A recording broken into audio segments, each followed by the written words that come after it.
So as I'm sure you've probably seen by now, I went to something called Salon Prive a couple of weeks ago. Now, essentially, this was a classic car show, a concourse event where the best and most incredible and most unique and the most well-maintained classic cars were all sent to be judged, and, you know, the best ones were given awards for that. But in addition to these incredible classic cars, there were also some places that did some restorations as well. Now, not all of these were being entered into the concourse, but a lot of them were on show. Now, I went to one of these booths, and one of them was called Simon Furlonger, and Simon Furlonger actually did a lot of restorations, and there were some really cool cars there. There was actually a Formula 1 car there, believe it or not, an old BRM, which we talk about. And I interviewed a guy called Matthew Honeysett, who was a sales director there at the actual booth. Now, in addition to that, there were also things like an old Lamborghini Diablo that had basically been stripped out and was going around, prowling around as it was. You might have actually spotted it in the background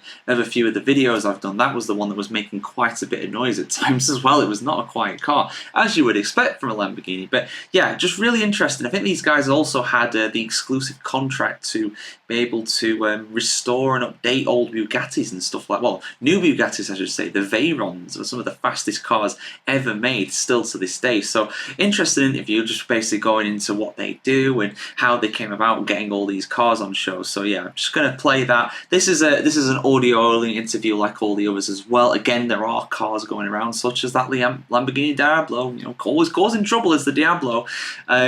So the audio quality is not the best, but hopefully it's all right for you guys. And yeah, it just offers a cool insight into what these guys do and how classic car restoration works. So hope you enjoy. So yeah, we're not the owner of it. Our friend Egon Simon is in Austria. But Furlonger run historic F1 cars. So we've run 639, the 640. You know, Goodwood, we put Gerhard back in the 640. Did you? Harry knew it, Adrian knew his son in the 639. And the BRM's another car that we're involved with. That is a P180. They made two. Tony Southgate designed that car. So they had the P160, and actually the P180 is quite interesting because Nicky Lauda went and tested that car, that actual car, in 72, which got him his contract in the end with BRM. Yes. But he raced the P160, but that raced in the same time. It did Monaco, and it's actually the last BRM F1 car to win a race that won the John Player Trophy at Brands Hatch. A non-championship event. But an F1 race. Still, and a newly crowned Emerson Fittipaldi was in that race. So, you know, it still won that race. Very original. You know, it's a BRM V12. Yes, I heard that. And yeah, I mean, special car. All these Formula 1 cars are special cars. Think of the history of that particular car. You know, where it's been, what it's done, who's sat in it, who's driven it. You know. Exactly. Yeah. And has it been restored at all? Or is it just mechanically? Obviously. Yeah. Bodywork-wise, it's very original. Yeah. You know, if you look at the nose and stuff like that. In fact, there's some interesting changes because some of the mirrors were changed. You've got two sets of mirrors. It's tiny. The front was filled in. That was cut out. So yeah, but there's two mirrors. There's mirrors inside as well. Look. Yeah. There we go. Very interesting.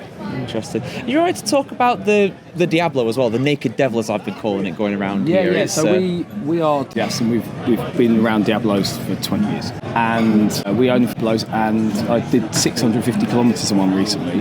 Okay. And I was tired. Yeah. And I realised that as they've got older, they've become old, you know, and they're uncomfortable and they're hot, they're cool. But so the idea is that car's going to be restored. Mm-hmm. That's why it's stripped back. But if you read our little board over there, you'll see that the Diablo S package, we're calling it, is a modification to make the car more modernised without changing how the car looks, how the car feels, as far as like you're not going to have modern things on the car that are glaringly obvious. For example, it's going to Apple CarPlay, that's going to be hidden behind the ashtray, bigger brakes, electric power steering, better lights, electric door openings, central locking on a button, even welcome home lighting, really dynamatic. We're going to do a very special exhaust system, but the car will look completely standard. Apart from the wheels will be slightly better. If you look at the F40 over there, the blue F40, if you look at that on the blue collection, you'll notice the wheels look slightly bigger but look the same. It's because the rims are bigger. You can increase the size on the rims. Yes. So the centres will look correct, but the rims will be different. And that's the idea. The idea is to make it usable, drivable, get out of it the other end after pairing your phone, using Waze, but also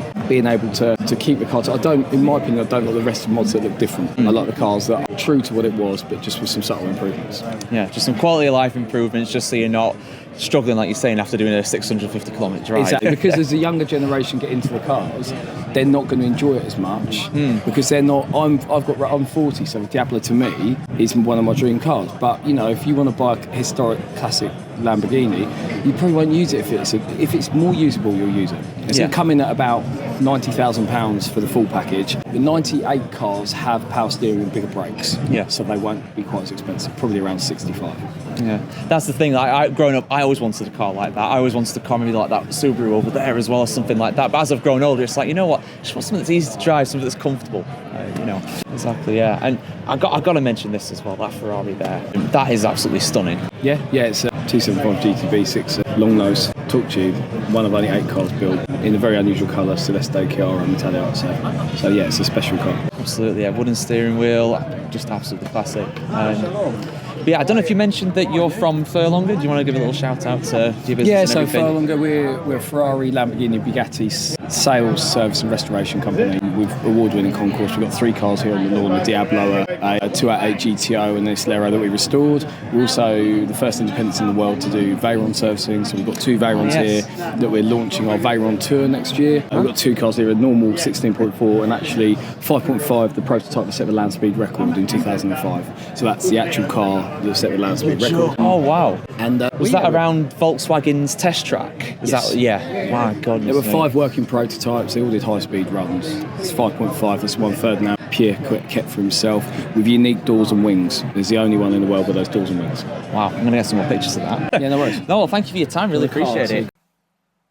Hope you guys enjoyed that interview from Salon Prive, and for much more content on the world of motoring and motorsport, do keep it tuned right here to themotoringchronicle.com. Like, share, comment, subscribe, and ring the bell as well to see much more video content just like this.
So just in case it wasn't visible from the video, that was the Lamborghini Diablo. And I can see why it's got the name, because the noise from the thing is biblical. Diablo, of course, meaning the devil. Although I'd say it's an absolute beauty personally, but yeah, it's missing a few pieces. I'm sure there's an interesting story behind what's going on there, but let's have a word with the guys who own this, who are showing it off.